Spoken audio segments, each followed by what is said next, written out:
Hello guys, welcome back to our channel. കഴിഞ്ഞ വീഡിയോയിൽ ഞാൻ പറഞ്ഞതിനുള്ള മറുപടി നിങ്ങൾ കമൻ്റായിട്ട് തന്നതൊക്കെ ഞാൻ കണ്ടു. എനിക്ക് ഇപ്പോഴും അത് ഫുള്ളായിട്ട് നോക്കാനൊന്നും പറ്റിയിട്ടില്ല. എല്ലാവരുടെ കമൻറ്റും നോക്കിയിട്ട് ഞാനതൊന്ന് നല്ലത് എടുത്തിട്ട് ഞാൻ പോളിടുന്നുണ്ട്. എന്നിട്ട് നിങ്ങൾ അതിന് തീരുമാനിച്ചാൽ മതി. അതിൽ തന്നെ പിന്നെ കുറേ പേര് വേറെ കമൻറ്റ് ചെയ്യണ കണ്ടു. ഇത് മാത്രം മതി, ഈ നാനോ മെഷീന് ലെങ്ത്ത് കൂട്ടിയാൽ മതിയുണ്ട്.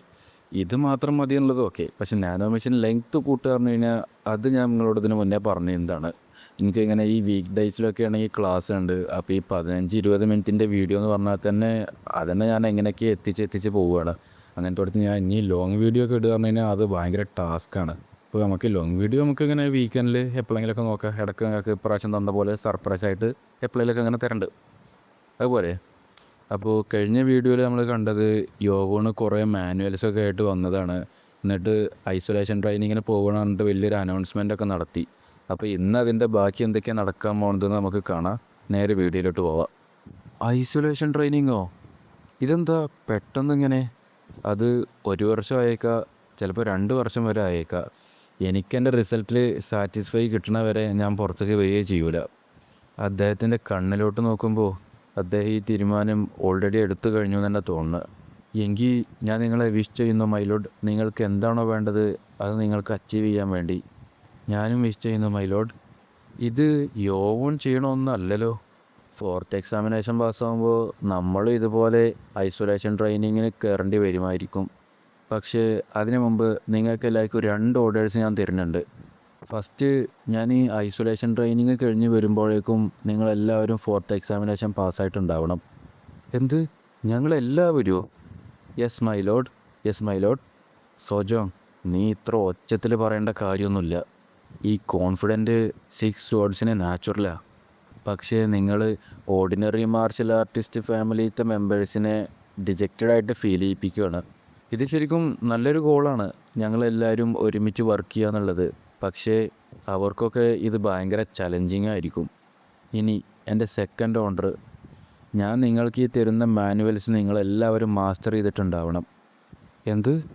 മാനുവൽസോ? ഓ, അപ്പോൾ ഇതാണല്ലേ അദ്ദേഹത്തിൻ്റെ ശരീരത്തിൽ മൊത്തം മഷിയായിട്ടുണ്ടായിരുന്നത്.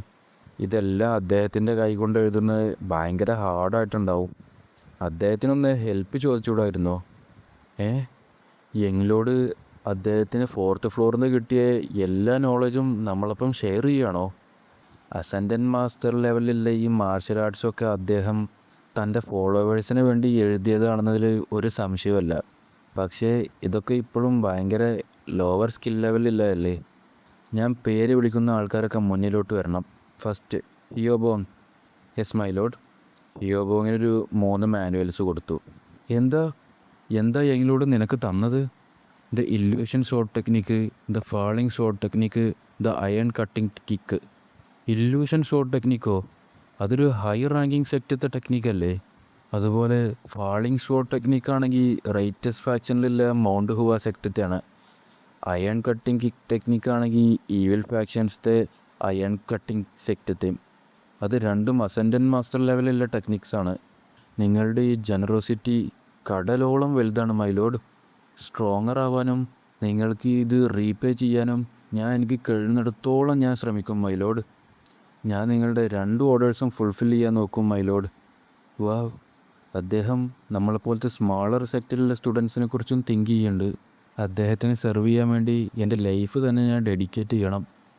ഈ പോയിൻ്റ് വരെയും അവൻ്റെ ഫോളോവേഴ്സിന് അറിയില്ല ആ 99 ഹാൻഡ് റിട്ടൺ മാനുവൽസും ഡിഫറൻറ്റ് മാർഷൽ ആർട്സ് ടെക്നിക്കാണെന്നുള്ള കാര്യം.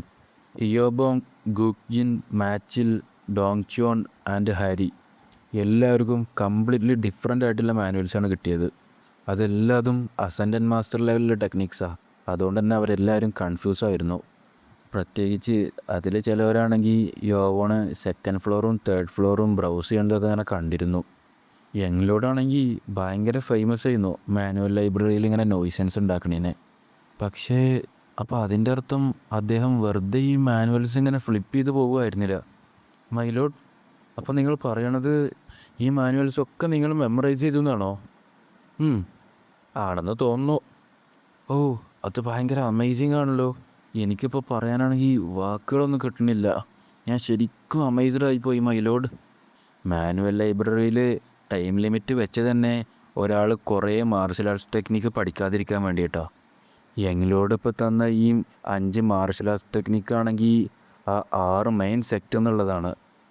ആ സെക്റ്റുകളത്തെ എല്ലാ ടെക്നിക്കും നമുക്ക് പഠിക്കാൻ പറ്റുകയാണെങ്കിൽ നമുക്കും അവരെ അനലൈസ് ചെയ്തുകൊണ്ടിരിക്കുക. ഞാൻ വിചാരിച്ചിരുന്നു എനിക്ക് യങ് കുറിച്ച് നല്ല അറിയായിരുന്നു എന്നാണ്. പക്ഷേ ഞാൻ വിചാരിച്ചതൊക്കെ കംപ്ലീറ്റ്ലി റോങ് ആണ്. അദ്ദേഹം നമ്മളെല്ലാവരും ചിന്തിക്കണേക്കാട്ടിലും മേലെയാണ് ചിന്തിച്ചുകൊണ്ടിരിക്കുന്നത്. നമ്മുടെ ലോഡ് ശരിക്കും വേറെ ലെവലാണ്. എങ്ങനെ ഒരാൾക്ക് ഇങ്ങനെ എല്ലാ മാനുവൽസും മെമ്മറൈസ് ചെയ്യാൻ പറ്റുന്നത്? പക്ഷേ നമുക്കിപ്പോൾ ഒരു ലിവിങ് പ്രൂഫ് തന്നെ കിട്ടിയില്ലേ അതൊക്കെ പോസിബിൾ ആണെന്ന് പറഞ്ഞിട്ട്. ശരി, നിങ്ങളെല്ലാവരും നിങ്ങളുടെ ബുക്സ് എടുക്ക്. Yes my load. പിന്നെയും യോഗൺ ഓരോരുത്തരായിട്ട് വിളിച്ചിങ്ങനെ കൊടുക്കാൻ തുടങ്ങി. Thank you my lord. ഞങ്ങളെല്ലാവരും ഈ ടെക്നിക്ക് മാസ്റ്റർ ചെയ്യാൻ വേണ്ടിയിട്ട് ഹാർഡായിട്ട് വർക്ക് ചെയ്യുക. ഞങ്ങൾ ഒരിക്കലും നിങ്ങളെ ഡിസപ്പോയിൻറ്റ് ചെയ്യൂല.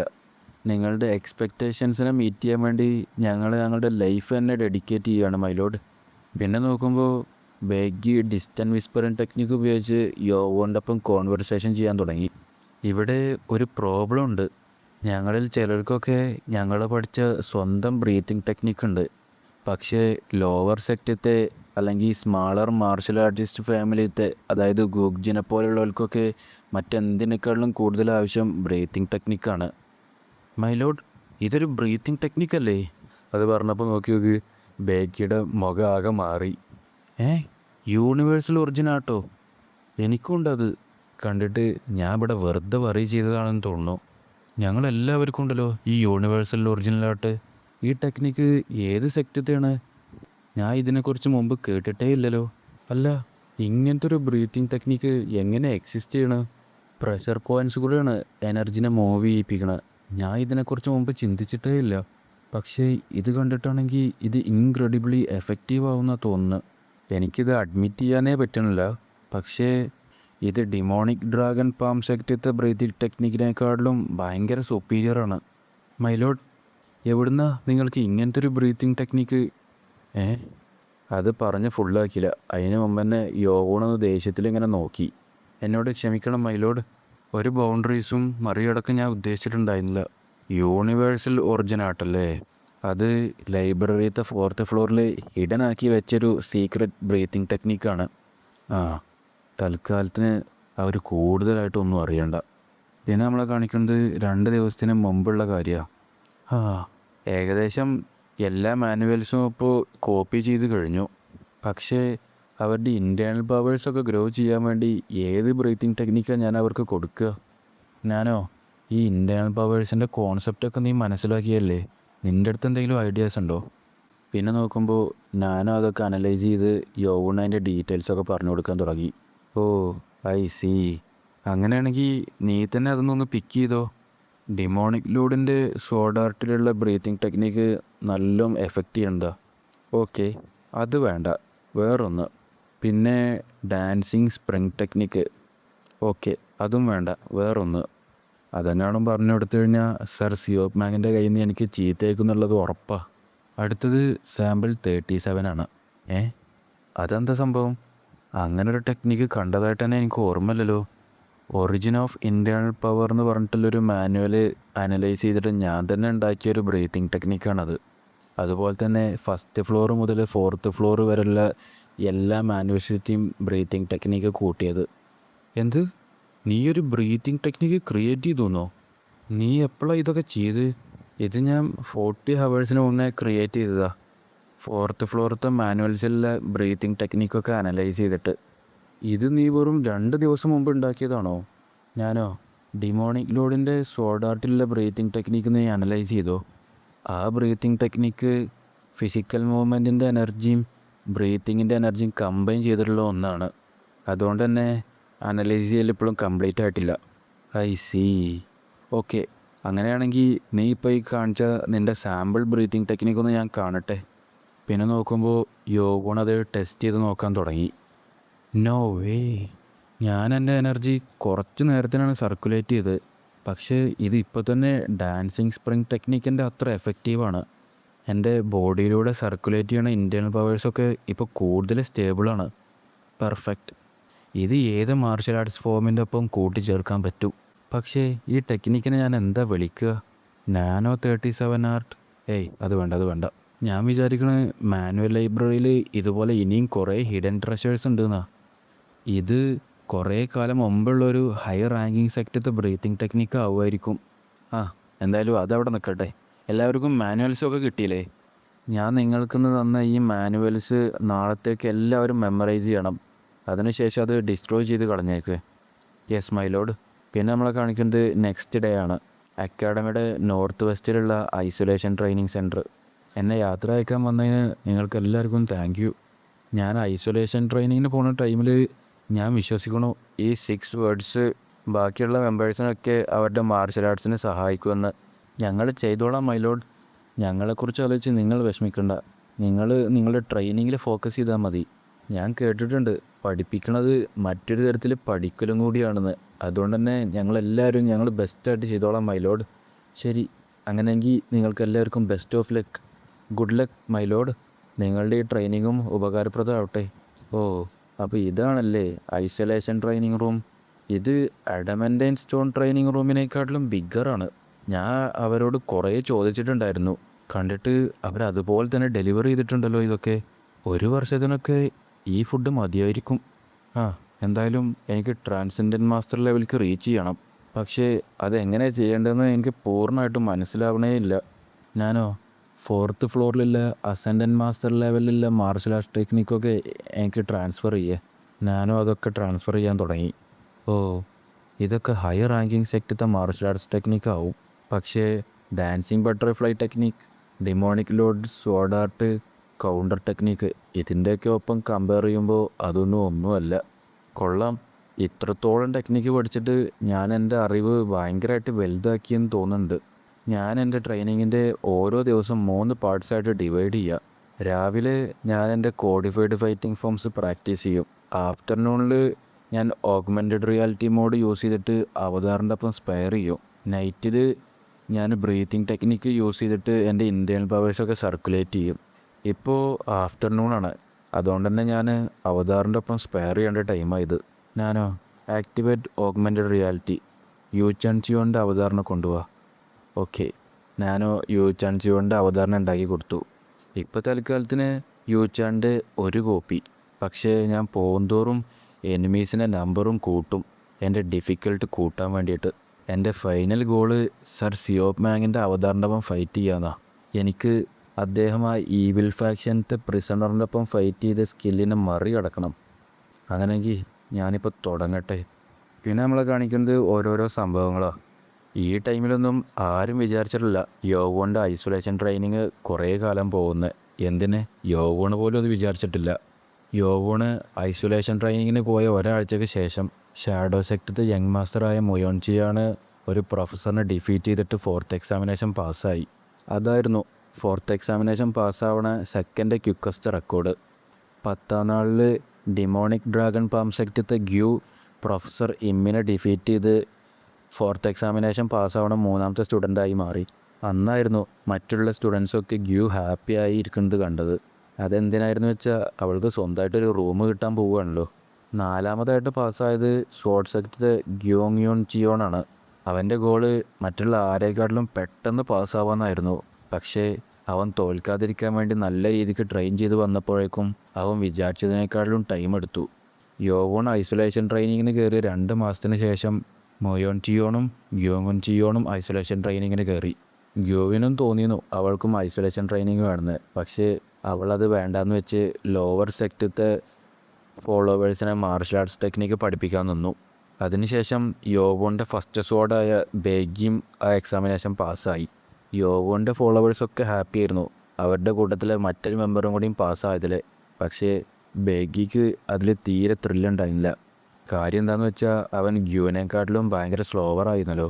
യോവോണ് ഐസൊലേഷൻ ട്രെയിനിങ്ങിന് കയറിയ 4 മാസത്തിന് ശേഷം സ്റ്റെൽത്ത് സെക്ടത്തെ യങ് മാസ്റ്ററായ മുഗിയൻ ജിയോണും 4th എക്സാമിനേഷൻ പാസ്സായി. അവൻ അതിനുശേഷം പെട്ടെന്ന് തന്നെ ഐസൊലേഷൻ ട്രെയിനിങ്ങിനും കയറി.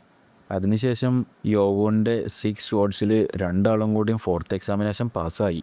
സെക്കൻഡ് സ്വാഡായ വാങ് ഹുൽക്കോയും 5th സ്വാഡായ സോജോങ്ങും. അതിനുശേഷം 5 സ്റ്റുഡൻസ് 4th എക്സാമിനേഷൻ ഫെയിലായി. അതിനുശേഷം കുറേ കാലത്തിന് സ്റ്റുഡൻസ് ആരും പ്രൊഫസർമാരെ ചലഞ്ച് ചെയ്യാൻ നിന്നിട്ടുണ്ടായിരുന്നില്ല. പിന്നെ 5ാമത്തെ മാസത്തിൽ ബാക്കിയുള്ള സ്ക്വാഡ്സായ സംഗ്വാഹോയും ടാഗ്യോംജിയോയും 4th എക്സാമിനേഷൻ പാസ്സായി. 6ാമത്തെ മാസത്തിൽ ഉമിൻജ, ഓജോങ്, യുവാഹോനും ജിൻഹോഗോങ് ലോവർ സെക്ടറിൽ നിന്ന് വന്ന ഇവരൊക്കെ അസെൻഡൻറ്റ് മാസ്റ്ററിൻ്റെ ഏർലി സ്റ്റേജിലേക്ക് എത്തി. 10ാമത്തെ മാസത്തിൽ ഉമിൻജയും യുഹുവാനും 4th എക്സാമിനേഷൻ പാസ്സായി.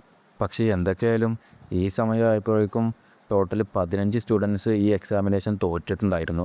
ഒരു വർഷത്തിന് ശേഷം യോവുവിൻ്റെ ഫോളോവേഴ്സൊക്കെ കോമ്പറ്റീഷൻ നടത്തി 6 സ്വാഡ്സ് ആരാന്ന് ഡിസൈഡ് ചെയ്യാൻ വേണ്ടിയിട്ട്.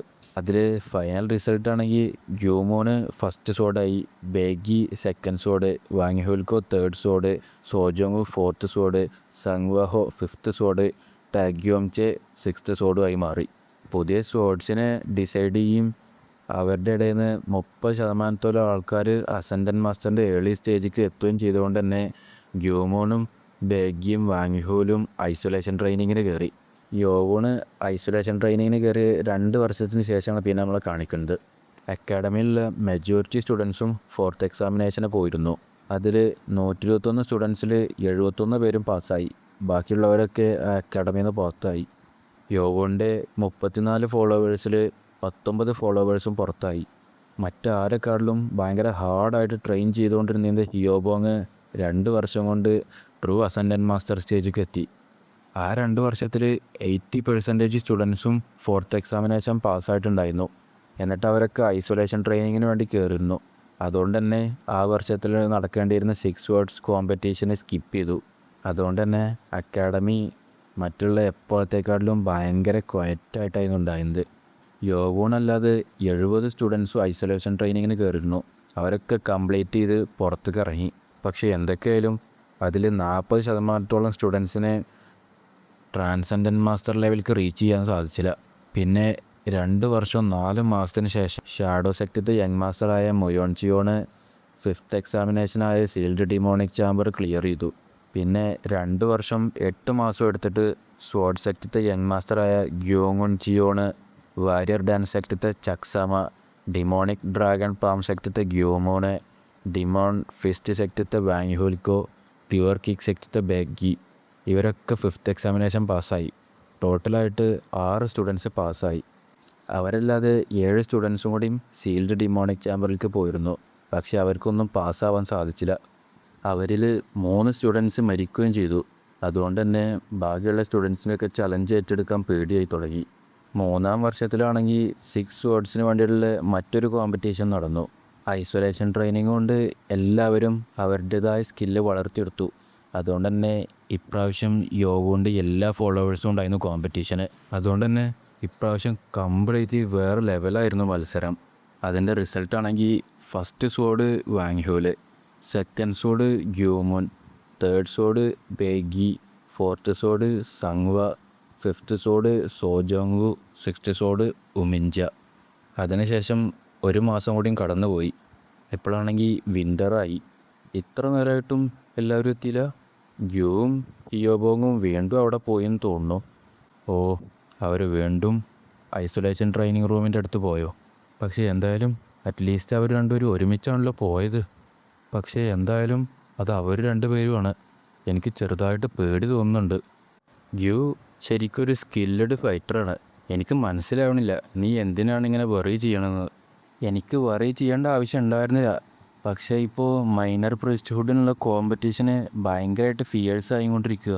ബേഗി, അന്ന് കഫറ്റീരിയയിൽ വെച്ചിട്ട് നിനക്കും ഗ്യൂങ്ങുൻജിയോണൊരു ഓഫർ തന്നേന്നില്ലേ? നീ വിചാരിക്കണ്ടോ ഞാൻ ആ പ്രിക്കിൻ്റെ ഒപ്പം പോയി ജോയിൻ ചെയ്യുമെന്ന്? നിന്നെ വിശ്വാസമില്ല എന്നല്ല ഞാൻ പറഞ്ഞു വരുന്നത്. അവൻ എങ്ങനത്തെയൊക്കെ നെറികെട്ട കളികളാണ് കളിക്കാന്നുള്ളത് നമുക്ക് ആർക്കും അറിയില്ല. വാങ്ഹ്യോല് പറയുന്നതും ശരിയാ. ഗ്യൂങ്ഹുനും ആ സ്നേക്ക് യൂജാൻ്റെ അതേപോലെ തന്നെയാണ്. നിനക്കറിയില്ല അവൻ എങ്ങനത്തെയൊക്കെ ഹീനസ് ട്രിക്സാണ് യൂസ് ചെയ്യാൻ പോണത് എന്നുള്ള കാര്യം. ശരി, നമ്മളെപ്പോഴും ഇങ്ങനെ ഗ്രൂപ്പായിട്ട് പുറത്തേക്ക് ഇറങ്ങുന്നത് പിന്നെ എന്തിനാണെന്ന് നീ വിചാരിച്ചത്? എനിക്ക് എന്താണെന്ന് അറിയില്ല. പക്ഷേ ഇന്നെന്തോ ഭയങ്കരമായിട്ടൊരു ബാഡ് ഫീലിംഗ് എനിക്ക് തോന്നുന്നു. പിന്നെ നോക്കുമ്പോൾ നമ്മളെ കാണിക്കുന്നത് ഐസൊലേഷൻ ട്രെയിനിങ് സെൻറ്ററിൻ്റെ ഫ്രണ്ട് ഭാഗമാണ്. നീ എന്ത് ചെയ്യുകയാണെന്നാടാ നീ വിചാരിച്ച് ഞങ്ങളുടെ മുന്നിൽ ഇങ്ങനെ വെപ്പൺസൊക്കെ ആയിട്ട് വന്നിട്ട്? ഹിയോബോങ് ദേഷ്യത്തിൽ ചോദിച്ചു. നിന്നെക്കുറിച്ചൊന്നും ഞാൻ കെയർ ചെയ്യണില്ല. നീ പോടാ. ഞാൻ നിന്നോട് ഒരു പ്രാവശ്യം കൂടി ചോദിക്കാം, നീ എന്താണ് എൻ്റെ ഈ ഓഫർ സീരിയസ് ആയിട്ട് കൺസിഡർ ചെയ്യാത്ത ഗ്യൂ? ഞാൻ ഓൾറെഡി നിൻ്റെ ഓഫർ കുറേ പ്രാവശ്യം റെഫ്യൂസ് ചെയ്തതാണ്. ഞാൻ ഓൾറെഡി ഒരു യങ് ലോഡിനെ സെർവ് ചെയ്തുകൊണ്ടിരിക്കുന്നുണ്ട്. നിനക്കറിയോ, ഒരു യൂസ്ഫുള്ളായിട്ടുള്ളൊരു മിനിയോണിനെ കിട്ടണമെങ്കിൽ നന്നായിട്ട് ഹാർഡ് വർക്ക് ചെയ്യണമെന്നാണ് ഞാൻ പേഴ്സണലി വിശ്വസിക്കുന്നത്. ശരി, അങ്ങനെയെങ്കിൽ ഇതെങ്ങനെയുണ്ട്? ഞാനും നീയും തമ്മിൽ ഫൈറ്റ് ചെയ്യുക. നീയാണ് ജയിക്കണമെങ്കിൽ ഞാൻ നിന്നെ പോകാൻ അനുവദിക്കുക. പക്ഷെ ഞാനാണ് ജയിക്കണമെങ്കിൽ നീ എൻ്റെ ഫോളോവറായിട്ട് മാറണം. ഇതെന്ത് അൺഫെയർ ഡീലാടാ. ഒരു മൈനർ ബ്രിഡ്ജ്ഹുഡിൻ്റെ കാൻഡിഡേറ്റിനെ അത് കൂടുതലും ഡിമാൻഡിങ് ആണല്ലോ. ഞാൻ നിന്നോട് പറഞ്ഞതല്ലടാ നിന്നോട് ഇവിടുന്ന് പോവാൻ. പിന്നെ നോക്കുമ്പോൾ ഗ്യോങ്ങിൻ്റെ ഒപ്പം വന്ന മെമ്പേഴ്സൊക്കെ ഹിയോബോങ്ങിനെയും ഗ്യൂനെയും അറ്റാക്ക് ചെയ്യാൻ വേണ്ടി റെഡിയായി നിൽക്കുക. ഇത് കണ്ടിട്ട് ഹിയോബോങ്ങാണെങ്കിൽ ആകെ പേടിച്ച് നിൽക്കുക, എന്താ ചെയ്യേണ്ടതെന്നൊന്നും അറിയാതെ. പക്ഷേ പെട്ടെന്ന് നോക്കുമ്പോൾ നമ്മളൊരു കൈ ഇങ്ങനെ കാണിച്ചു. പിന്നെ നോക്കുമ്പോൾ ആ ഗ്യോങ്ങിൻ്റെ മെമ്പേഴ്സൊക്കെ ആകാശത്ത് ഇങ്ങനെ പറന്ന് നിൽക്കുക. എന്താ ഇവിടെ നടക്കണേ? എന്നെക്കൊണ്ട് മൂവ് ചെയ്യാൻ തന്നെ സാധിക്കണില്ല. ഇതെന്താ പറ്റിയെന്ന് അറിയാതെ ഹിയോബോങ്ങും ഗ്യൂവും അന്തം വിട്ട് നിൽക്കുകയാണ്. ആ ശക്തി നോക്കുമ്പോൾ അവൻ്റെ മെമ്പേഴ്സിനൊക്കെ ദൂരൊക്കെ ഇങ്ങനെ തെറിപ്പിക്കാൻ തുടങ്ങി. അവരൊക്കെ ദൂരൊക്കെ പെട്ടെന്നിട്ട് പോയി തെറിച്ച് വീണു, എന്താ സംഭവിക്കണമെന്ന് പോലും അറിയാതെ. യു ഫൂൾസ്, നീയൊക്കെ എന്ത് ചെയ്യുകയാണെന്നാണ് നീ വിചാരിച്ച്? പിന്നെ നോക്കുമ്പോൾ ആരോ ഇറങ്ങി വരുന്നതായിട്ട് നമ്മളങ്ങനെ കാണിക്കുന്നുണ്ട്. ഹിയോബോങ്ങും ഗ്യൂവും ഒക്കെ ആ വരുന്ന ആളെ കണ്ടിട്ട് ആകെ ഞെട്ടി ഇങ്ങനെ നിൽക്കുക. നോക്കുമ്പോൾ അത് നമ്മൾ യോബോണാണ്. ആകെ കോലം മൊത്തം മാറി ഒരു മാസ് ട്രാൻസ്ഫോർമേഷനിലാണ് മച്ചാൻ്റെ വരവ്. മൈലോഡ്, ഇതെങ്ങനെ സാധിക്കുന്നു? അവനിപ്പോൾ വാൾ പിയേഴ്സിങ് ടെലികൈനസിസ് അല്ല യൂസ് ചെയ്ത്.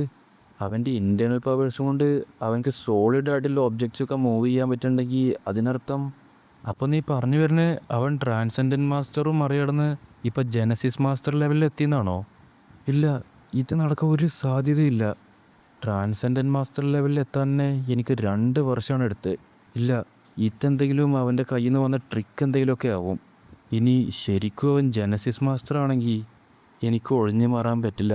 കാരണം അപ്പോൾ എല്ലാവരും എന്നെ പുച്ഛത്തോടെ നോക്കുക. നീയൊക്കെ എന്തെടുക്കുകടാ? പോയി അവനെ പിടിക്കാൻ നോക്ക്. Yes my load. നീ എന്താടാ വിചാരിച്ച് ഞങ്ങളിതൊക്കെ വെറുതെ കയ്യും കെട്ടി നോക്കിയിരിക്കുന്നോ? ഒരു ഗ്രൂപ്പായിട്ടുള്ള അറ്റാക്ക്, എന്ത് പേടിത്തൊണ്ടന്മാരാ. You arrogant little brat. നീ വെറും ലോ സെക്റ്റിൽ നിന്ന് വരുന്നൊരു കോമണർ മാത്രമാണ്. എന്നിട്ട് എത്ര ധൈര്യം ഉണ്ടെങ്കിൽ നീ ഞങ്ങളുടെ വഴി കയറി നിൽക്കും? അറ്റ്ലീസ്റ്റ് അവൻ്റെ മിനിയൺസിനെങ്കിലും ഞങ്ങൾ തോൽപ്പിക്കണം, എങ്കിൽ യങ് ലോഡിൻ്റെ ജോലി കുറക്കാൻ പറ്റും. പിന്നെ നോക്കുമ്പോൾ നമ്മളെ കാണിക്കുന്നത് അവിടെ ഭയങ്കര ഫൈറ്റായിട്ടാണ്. ഹിയോബോങ്ങും ആ വന്നവനുമായിട്ടും ഭയങ്കര ഫൈറ്റ് നടത്തുന്നുണ്ട്. പിന്നെ ഗ്യൂങ്ങോനും തമ്മിലും ഫൈറ്റ് ചെയ്തുകൊണ്ട് നിൽക്കുന്നുണ്ട്. ആകെ മൊത്തത്തിൽ എല്ലാവരും അവിടെ ഫൈറ്റ് ചെയ്തുകൊണ്ട് നിൽക്കുക അങ്ങോട്ടും ഇങ്ങോട്ടും. ഇത് സോഡ് സെറ്റിൻ്റെ ഇമ്പീരിയൽ സോഡ് ടെക്നിക്കാണോ? എൻ്റെ ഗാർഡ് ഡൗൺ ചെയ്യാൻ ഞാൻ സമ്മതിക്കൂല. എൻ്റെ എനർജി ഞാൻ ഒന്നും കൂടി കൂട്ടണം. എങ്കിലേ ഉള്ളൂ ഇവനെപ്പോലെ ഒരു ട്രൂ ട്രാൻസെൻഡൻറ്റ് മാസ്റ്ററിനെ എനിക്ക് തോൽപ്പിക്കാൻ കഴിയുക. പിന്നെ നോക്കുമ്പോൾ യോവോണിൻ്റെ അടുത്തേക്ക് അവൻ്റെ ഗ്രൂപ്പ് മെമ്പേഴ്സൊക്കെ ഇങ്ങനെ പാഞ്ഞുകൊണ്ട് നിൽക്കുന്നുണ്ട്. പക്ഷേ യോവോണാണെങ്കിൽ മുമ്പത്തെ പോലെ തന്നെ ടെലികൈനസിസ് പവർ ഉപയോഗിച്ച് ഇവന്മാരൊക്കെ എയറിലാക്കി. പിന്നെ എല്ലാവരും അടിച്ചങ്ങോട്ട് ദൂരമൊക്കെ തെറിപ്പിച്ച് വിട്ടു. അവൻ്റെ ആ വരവ് കണ്ടിട്ട് ബാക്കിയുള്ള സ്റ്റുഡൻസ് പോലും പേടിയായി. കോപ്പ്, നമ്മളിപ്പോൾ ഇവിടെ തോക്കുന്ന തോന്നുന്നത്. ഇത് ഓൾറെഡി ഒരു തോറ്റ ഫൈറ്റാണ്. ഇവനെപ്പോലത്തെ ഒരു മോൺസ്റ്ററിനെ ഞങ്ങൾ ആരെ കൊണ്ടും തീർക്കാൻ കഴിയില്ല. എങ്ങനെയെങ്കിലും ഇവിടുത്തെ കാര്യങ്ങളിപ്പോൾ അവസാനിപ്പിക്കണം. യങ് ലോഡ് ജിയോൺ, നമുക്കിവിടെ നിർത്താം. ഞങ്ങൾ തോറ്റുവെന്ന് ഞങ്ങൾ സമ്മതിക്കണു. ഞങ്ങളെല്ലാവരും മരിക്കണവരെ പോരാടുന്ന കാണും തീരുമാനിച്ചാൽ പിന്നെ നിൻ്റെ ലൈഫിനെ എനിക്ക് ഒരു ഗ്യാരൻറ്റിയും തരാൻ പറ്റില്ല യങ് ലോഡ്. പെട്ടെന്ന് നോക്കുമ്പോൾ ദൂരത്ത് നിന്ന് യോണ് സ്പീഡിൽ അവൻ്റെ അടുത്തേക്ക് കണ്ടെത്തി. എന്നിട്ടൊരൊറ്റ ഇടി. ഇവനങ്ങോട്ട് ദൂരൊക്കെ തെറിച്ചു പോയി.